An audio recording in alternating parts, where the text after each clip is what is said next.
ये देश इस्लामिक हो चुका है? क्या 120 करोड़ हिंदुओं से छुपाया जा रहा है? दिल्ली की सरकार ने जो चूरन चटाया है, जो लॉलीपॉप खिलाया है छज्जे को तोड़ करके, ये अनएक्सेप्टेबल है। होली लोग खेल रहे थे तो होली मर्डर केस कैसे हो सकता है? होली ना खेलने के लिए, होली पर प्रतिबंध लगाने के लिए एक हिजाब उतरती है और वो कहती है मेरे पर एक छींटा पड़ गया, और उसने पनिशमेंट जो है, मौत की सजा जो है, वो तरुण को दे डाली। एक 26 साल का हट्टा कट्टा युवा जवान को उसके शरीर पर, उसके पेट पर बैठ करके, उसकी अतड़ियों को मसल मसल करके, उसकी आखिरी सांस निकाल निकाल करके उसको मारा गया। रमजान के बाजार कहीं पर भी लग रहे हैं, हिंदू बर्दाश्त कर रहा है। ईद की नमाज कहीं पर भी हो जाएगी, हिंदू बर्दाश्त करेगा। रमजान में जुमा की नमाज कहीं पर भी हो रही है, कोई परमिशन की जरूरत नहीं है, हिंदू बर्दाश्त कर रहा है। हिंदुओं की एक भारी मेजॉरिटी को होली नहीं मनाने दिया गया और एक नौजवान लड़के की मौत से कोई होली नहीं मना पाया। हम पहले ही सदमे में थे सलीम वास्तिक की वजह से। जितना ज्यादा हिंदू एक हो जाए तभी हम बच पाएंगे। नमस्कार, आप देख रहे हैं वो न्यूज़ और मैं हूं आपके साथ यशस्वी शर्मा। उत्तम नगर तरुण खटीक का केस, अब ये केस पूरा भारत जान चुका है किस तरीके से, किस बेरहमी से निर्मम हत्या तरुण की करी गई और किस तरीके से हमला जो है 25 से 30 एक विशेष समुदाय के लोगों ने तरुण के परिवार पे करा, सिर्फ इस वजह से क्योंकि उनके घर में एक छोटी सी बच्ची से गुब्बारे की छींटें एक मुस्लिम महिला पे जा गिरी थी। इस मामले के बाद बुलडोजर एक्शन भी जो है कल्प्रिट के परिवार पर करा गया, लेकिन इसके बाद भी सवाल उठ रहे हैं कि जो बुलडोजर एक्शन करा गया वो सिर्फ छज्जे पर चलाया गया, पूरा मकान नहीं तोड़ा गया। गिरफ्तारी जो है, पुलिस का कहना है कि हमने 5 से 6 लोगों की गिरफ्तारी करी है, लेकिन पीड़ित परिवार लगातार मांग कर रहा है कि अगर आप लोगों ने गिरफ्तारी करी है तो किसी भी तरीके का सबूत हम लोगों को दिखाया जाए। इस पूरे मामले पे हमारे साथ सुप्रीम कोर्ट के वरिष्ठ वकील नाज़िया इलाही खान जी मौजूद हैं, उनसे बातचीत करते हैं कि वो इस पूरे मामले को कैसे देखती हैं, धार्मिक तरीके से और लीगल तरीके से। मैम, बहुत बहुत स्वागत है आपका हमारे चैनल पर। आप इस पूरे मामले को कैसे देखती हैं? होली जब पूरा हिंदू जो लोग हैं, हिंदू समाज मना रहा होता है, पूरा भारत ही मना रहा होता है खुशहाली से, और ज़रूरी नहीं है कि सिर्फ हिंदू ही लोग मना रहे होते हैं, काफ़ी मज़हब और काफ़ी धर्म के लोग होली मनाते हुए नजर आते हैं। उसमें जब एक छोटी सी बच्ची से गुब्बारे का छींटा लग जाता है और एक मुस्लिम महिला कुछ गाली गलौज भी करती है, ऐसे शब्दों का इस्तेमाल करती है जो शायद नहीं करना चाहिए था उसको, 25 से 30 लोग आते हैं, मार पिटाई करते हैं और फिर तरुण को भी जान से मार देते हैं, काफ़ी हथियारों का भी इस्तेमाल करा जाता है। आप इस पूरे मामले को कैसे देखती हैं? मैं गई भी थी लास्ट सैटरडे, मैं तरुण के घर गई थी और पुलिस ने जो अग्रेशन दिखाया, जो बदतमीज़ी पुलिस ने की है, मैं डीब्रीफिंग में मैं इतना ही कह सकती हूँ कि बदतमीज़ी लिटरली पुलिस ने की है, वो मेरे लिए तो बहुत ही ऑब्नॉक्शियस था।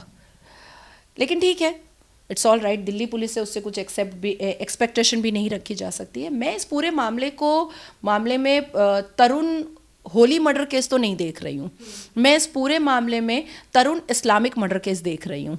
तो प्रेस और मीडिया जो है वो भले ही एक कैप्शन दे दे कि तरुण होली मर्डर केस, नहीं, होली लोग खेल रहे थे तो होली मर्डर केस कैसे हो सकता है? इस्लामिक होली ना खेलने के लिए, होली पर प्रतिबंध लगाने के लिए एक हिजाबन उतरती है और वो कहती है कि मेरे पर एक छींटा पड़ गया, और उसने पनिशमेंट जो है, मौत की सजा जो है, वो तरुण को दे डाली।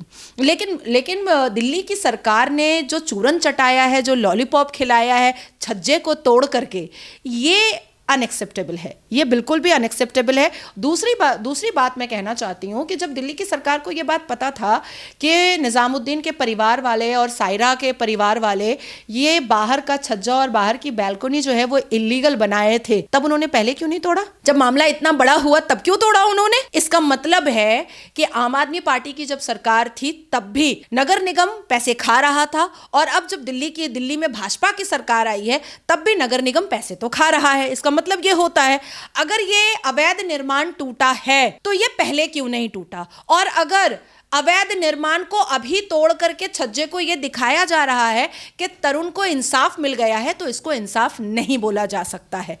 ये इंसाफ नहीं होता है। छज्जा टूटने से एक माँ का लाल उसने खोया है, एक माँ ने अपना बेटा खोया है। मैं भी 15 साल के बेटे की माँ हूं। मैं जमीन आसमान एक कर दूं, भगवान ना करे कि मुझे ये दिन कभी देखना पड़े। मतलब मैं तो जब इस बारे में बात कर रही हूं तो मैं इमोशनल हो जा रही हूं। एक इस्लाम को मानने के लिए, इस्लाम के जस्टिफिकेशन पर एक माँ की गोद सूनी कर दी गई। एक 26 साल का हट्टा कट्टा युवा जवान को उसके शरीर पर, उसके पेट पर बैठ करके, उसकी अतड़ियों को मसल करके, उसकी आखिरी सांस निकाल निकाल करके उसको मारा गया। किस लिए? होली के एक रंग के लिए।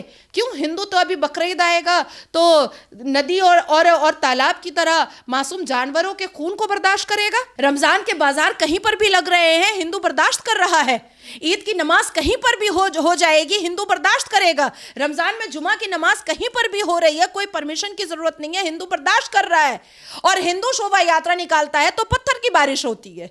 हिंदू रामनवमी की यात्रा निकालता है तो पत्थर की बारिश होती है। हिंदू गणेश विसर्जन करता है तो अंडे बरसाए जाते हैं। हिंदू दुर्गा विसर्जन करता है तो मुहर्रम का जुलूस बोल करके दुर्गा विसर्जन रोका जाता है। हिंदू संबल मंदिर को जाकर के सर्वे करवाता है तो चप्पल और पत्थर बरसाए जाते हैं। होली मनाता है हिंदू तो इस्लामिक मौत तरुण को दी जाती है। और जब इस्लाम को डिकोड किया जाता है तो सलीम वास्तिक का गला रेत दिया जाता है। क्या यह देश इस्लामिक हो चुका है? क्या 120 करोड़ हिंदुओं से छुपाया जा रहा है? इस देश में लोगों की डिक्टेटरशिप को हिंदुओं को अब मानना पड़ेगा और हिंदुओं को चुप रहना पड़ेगा। हिंदुओं की एक भारी मेजॉरिटी को होली नहीं मनाने दिया गया और एक नौजवान लड़के की मौत से कोई होली नहीं मना पाया। हम पहले ही सदमे में थे सलीम वास्तिक की वजह से, हम पहले ही मुस्कुरा नहीं पा रहे थे सलीम वास्तिक की वजह से।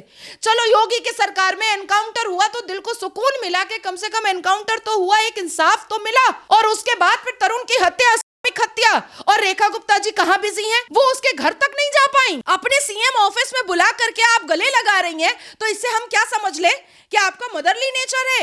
एक महिला हो करके आप जिस तरीके से एक इग्नोरेंट सीएम का काम कर रही हैं, ये बर्दाश्त के काबिल नहीं है। क्यों एनकाउंटर उस जिहाद का नहीं हो सकता है?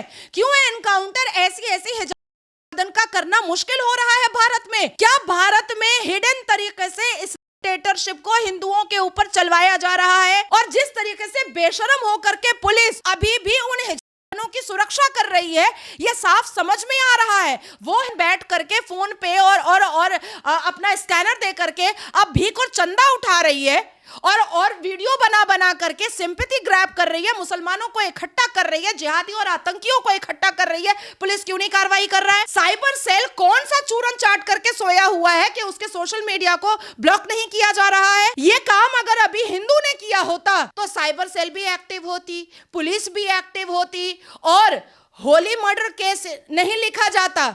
एक मुसलमान की हत्या हिंदू ने कर दी, ये लिखा जाता साफ सुथरे तरीके से। मुसलमान की आइडेंटिफिकेशन को जैसे छुपाता है प्रेस मीडिया, उस आइडेंटिफिकेशन को हिंदुओं का कभी नहीं छुपाया जाता। इसलिए मुझे बहुत तकलीफ है और मुझे बहुत खतरा दिख रहा है कि देश की राजधानी दिल्ली में हिंदू असुरक्षित है। देश की राजधानी दिल्ली में जहां प्रधानमंत्री रहते हैं, जहां गृह मंत्री रहते हैं, जहां पूरी दुनिया की एम्बेसी मौजूद है, और वहां पर हिंदू असुरक्षित है। एक माँ ने अपनी गोद सुनी की है, एक माँ ने अपना लाल खोया है, एक माँ के आंसू पूरी जिंदगी नहीं रुकेंगे। एक 6 साल की बच्ची पूरा जीवन अब होली नहीं खेल पाएगी क्योंकि उसके दिल में यह सदमा लगा रहेगा कि पता नहीं किस के तो ना गिर जाए। आप सोचिए कि जो मुसलमान हिंदुओं की होली का एक खतरा नहीं बर्दाश्त कर पाया इस्लाम के नाम पर और तरुण को सजाए मौत दे दी गई, उस मुसलमान से लिब्रांडो हिंदू और दिल्ली की पुलिस भाईचारगी करने की कोशिश करती है। हमने देखा कल बड़ा एहतराम से रवि संडे वाले दिन जो है इमाम बुखारी के अफ्तार पार्टी में भी कुछ पत्रकार गए थे। कुछ पत्रकारों की पर्सनल अफ्तार पार्टी में मौलाना रशीदी गया था। वो रशीदी जो आज कह रहा है बैठ करके कि भारत और ईरान का अगर जंग होगा तो ईरान का समर्थन मुसलमान करेगा। वो ऐसे बदतमीज लोगों को, ऐसे बेहुदा लोगों को, ऐसे रेडिकल लोगों को पत्रकार लोग बुलाते हैं अपने पर्सनल अफ्तार पार्टी में, और इमाम बुखारी जैसे बेहुदा, बदतमीज, जाहिल, जपट, लुटेरा, रेडिकल कुत्ता टाइप का इमाम बुखारी के अफ्तार पार्टी में बड़े बड़े पत्रकार जाते हैं। Oh my God! और आप टीवी पर आकर के हमें ये बताते हैं कि भारत जो है जय श्री राम का है। जब कोई व्यक्ति अपना खुद का पर्सनल कोई पार्टी, कोई गेट टुगेदर ऑर्गेनाइज करता है तो गेस्ट लिस्ट अपनों का बनता है। हम जब पब्लिक प्लेटफॉर्म पर जाते हैं तो हमें कोई पसंद आए ना आए, हमें उसके साथ खड़े होना पड़ता है। वो हमारी मजबूरी होती है क्योंकि वो मेरा पर्सनल प्लेटफॉर्म नहीं होता है, वो पब्लिक प्लेटफॉर्म होता है। लेकिन मेरे घर के अंदर, मेरे घर की शादी ब्याह में, मेरे घर की इफ्तार और ईद की पार्टी में हम जिसको बुला रहे हैं, इसका मतलब है कि हमारी मानसिकता थोड़ी ना थोड़ी उससे मैच करती है। तो मौलाना साजिद रशीदी को जिस भी पत्रकार ने बुलाया है, वो भले ही अपने आप को नेशन फर्स्ट वाला बताए, वो भले ही अपने आप को वंदे मातरम वाला बताए, लेकिन मौलाना साजिद रशीदी को अपनी इफ्तार पार्टी में बुलाने के बाद यह बात तय हो गई कि फेसबुक से नमाज, फेसबुक से इफ्तार और फेसबुक से रमजान का प्रोपेगेंडा क्यों चलाया जा रहा है। बहुत सी चीजें सामने हुई हैं। बस इतना है कि जितना ज्यादा हिंदू सतर्क हो जाए, जितना ज्यादा हिंदू एक्टिव हो जाए, जितना ज्यादा हिंदू एक हो जाए, तभी हम बच पाएंगे। नहीं तो ये देश अंदर अंदर से डिक्टेटरशिप में चल रहा है। कहीं ऐसा ना हो कि सरकार और पुलिस हम लोगों को हाथ पैर बांध करके ये कबूल करवाए कि भारत देश भी इस्लामिक देश बन चुका है, सिर्फ तुम एक्सेप्ट कर लो। अब आपको लगता है अगर होली के दिन पीसीआर होती, अगर रेकी करी जाती उस दिन, क्योंकि सेंसिटिव एरिया, क्योंकि चांसेस रहते कुछ ना कुछ छेड़छाड़ी वगैरह हो जाए, अगर पीसीआर होती, रेकी हो रही होती, सीसीटीवी कैमरा एक्टिव होते, होली के दिन पुलिस छुट्टी ना लेके अगर अपनी ड्यूटी ढंग से निभा रही होती, कि वो होली तो खेल नहीं रही थी, पुलिस अपनी ड्यूटी निभा रही थी और ड्यूटी अच्छी से होती, तो शायद तरुण हमारे बीच में होता। रेकी अगर 3-4 बार हुई होती, कि जाहिर सी बात है आधे घंटे का काम तो नहीं है कि 25-30 लोगों को पकड़ के लेके आ जाना और न मौत के घाट उतार देना। आपने बहुत ही एटिकेट वाली बात कही है, आपने बहुत ही लॉ एंड ऑर्डर वाली बात कही है, आपने बहुत ही कानूनी बात कही है। मैं तो यहाँ तक जा भी नहीं रही हूँ, क्योंकि मैं जब यहाँ पर चले जाऊँगी तो ये जो दिल्ली की पुलिस है जो वहाँ पर अभी मजलिस और जलसा लगा करके खड़ी हुई है, ये जवाब ही नहीं दे पाएगी। मैं तो कह रही हूँ कि जब हंगामा शांत हो चुका था, उसके 4 घंटे के बाद फिर वो जब हिजाबन निकली और उसके बाद फिर उसने तरुण को इस्लामिक मौत दिया, तो वो जब ठंडा हो चुका था तब क्यों नहीं पुलिस पोस्टिंग हुई। दूसरी बात कि जब तरुण को इस्लामिक मौत मिल गई, उसके बाद फिर एक हिजाबन उतरती है और कहती है कि कोई मेरे ऊपर रंग फेंक करके देखे, पुलिस को तेल छिड़क करके मार देंगे, फलाना कर देंगे। पुलिस ने उन दोनों को अरेस्ट क्यों नहीं किया?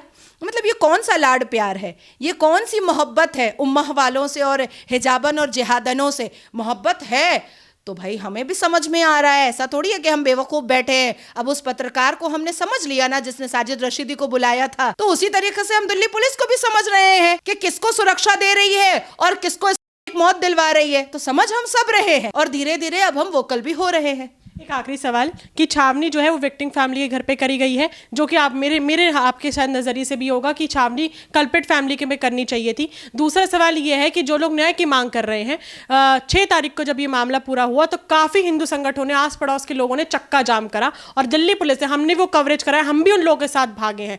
लगभग 3 किलोमीटर तक जो लोग न्याय की बात करते, सारे हिंदू, उनको डिटेन करा गया, उनके ऊपर लाठी बरसाई है, काफ़ी लोगों की सर पे चोट भी आई है।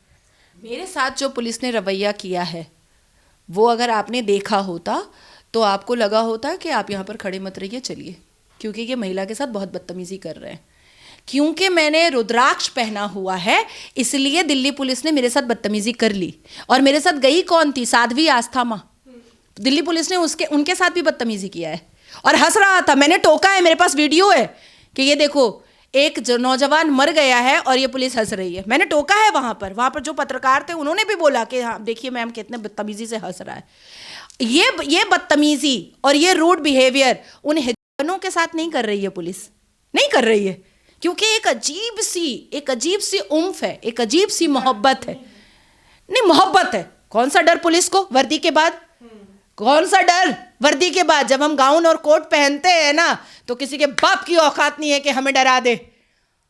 बिना गाउन और कोट के भी जब हम बाहर निकलते हैं और एक बार कहते हैं कि हम वकील हैं तो वो पावर आता है। पुलिस की वर्दी में पावर है। ये प्रेम है, ये उम्मह का प्रेम है। हिंदुओं से नफरत दिल्ली पुलिस को कल भी थी, जब कांग्रेस था, जब आम आदमी पार्टी थी और जब भाजपा है, और हिंदुओं से नफरत आज भी है दिल्ली पुलिस को, इसमें कोई दो राय नहीं है।